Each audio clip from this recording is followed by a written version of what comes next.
Hey, it's Software Student here, and today we're going to talk about the bar chart in JavaFX and how to set it up using Scene Builder. So first of all, let's just run the program and showcase the bar chart. So as you can see, it's pretty simple. We have some axes showcasing, in this case, different countries with some random values. I just added some completely random values, so don't think too much about these numbers, but we have some values for 2003 and 2004. And as mentioned, these values doesn't mean anything, but just to demonstrate that we have, in this case, like different values for different entities, countries, for example, and then 2 different value points. So let's first have a look inside Scene Builder, where I just have a very simple setup using an anchor pane and a bar chart. And that's it. I just have my bar chart, and the bar chart have an ID. Therefore, I am able to, inside my controller class, I implement initialize to create some series, XY series, where I add some data points. First give the series a name, 2003 and 2004, and then add some values. For example, first Austria, then a value, Brazil, value, France, a value.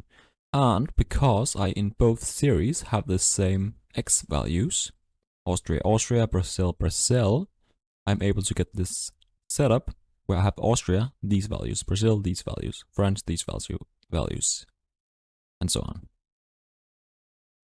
And sometimes when I do videos like this, I get comments asking why this stuff is highlighted.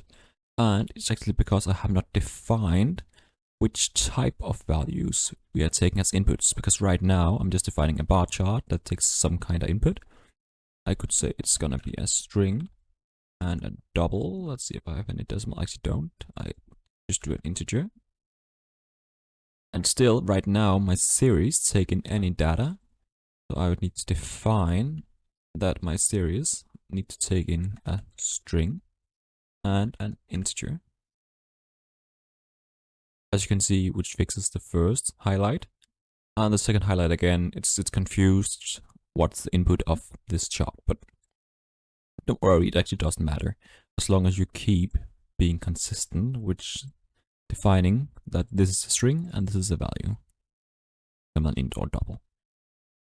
And then at the end, we just very simply add our 2 series to our bar chart by doing bar chart get data, add all, and then add both the series. Just very simply and pretty neat. And in this way, we're pretty fast able to create some pretty good looking graphs, and in this case a bar chart with JavaFX and Scene Builder. So if you enjoyed this video, please do like and subscribe, and I wish you all a wonderful day.